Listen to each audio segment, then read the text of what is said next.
Bos-bosku, selamat pagi dari jauh.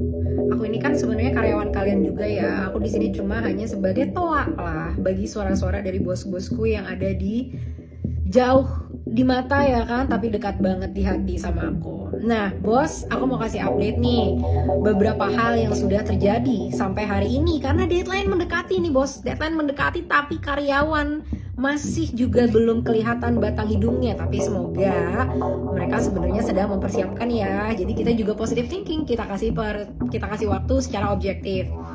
Satu, Partai Nasdem sudah membekukan tunjangan kepada kader-kader yang kemarin sempat dinonaktifkan. Ibu Sri Mulyani, Menteri Keuangan kita, juga sudah mengumumkan bahwa nggak akan ada kenaikan pajak di tahun 2026. Yeay, hidup bosku. Nah, cuma Bu Sri Mulyani ada dua hal ya. Yang pertama, jangan sampai di 2025 dinaikin nanti, sama aja bohong. Yang kedua, Bu, jangan sampai BPJS juga naik ya, Bu. Nanti bosku murka. Kalau bosku murka kan kasihan dong, nanti ibu gimana kelanjutan hidupnya. Nah, tapi mana ini?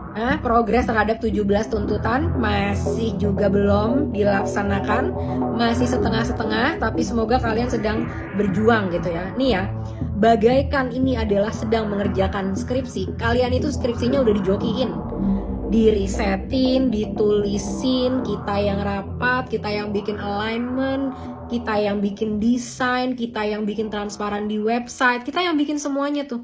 Nah, udah skripsinya dijokiin, kalian tinggal gerak aja mencapai apa tuntutan yang kita kasih gitu.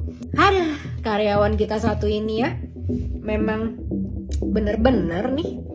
Nah, oke. Bos akan kasih, bukan aku ya, bos sebenarnya kan sudah menyampaikan kalian kepada aku, bos akan kasih coaching lah. Kadang-kadang memang karyawan tuh perlu di coaching.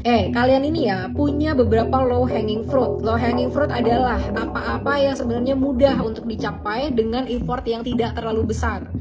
Satu, kalian bisa mencoret satu tuntutan. Kalau PDI Perjuangan memecat kader-kader mereka yang pernah menghina masyarakat, sampai saat ini belum dipecat nih.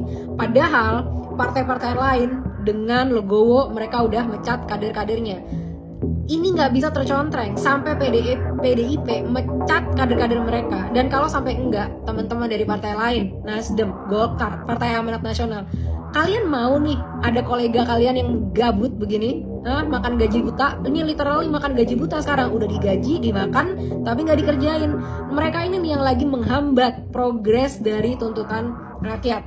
PDIP, kalian tuh sedang mempertaruhkan elektabilitas kalian di tahun 2029. Kita nggak akan pernah berhenti mengkampanyekan ini.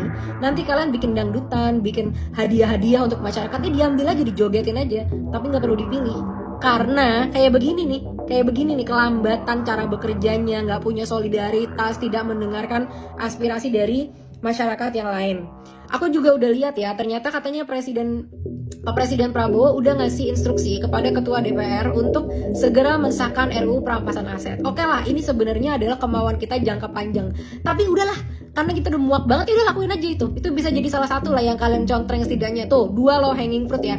RUU perampasan aset sudah bertahun-tahun Bapak Mahfud dan juga rekan-rekan di KPK memperjuangkan ini. Jadi udah ada draftnya, udah diobrolin malang melintang, malah lagi disuruh untuk minta lobbynya sama ketua partai ya kan. Itu tinggal disahkan aja. Tuh udah 2 tuh low hanging fruit, pecat dari PDIP.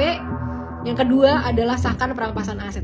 Loh, kalau dipikir-pikir kok ini biangnya PDIP lagi nih ya yang menghambat nih ya. Apa bener nih mereka sebenarnya mewakili aspirasi rakyat? Jadi kuciwa hati bos di sini.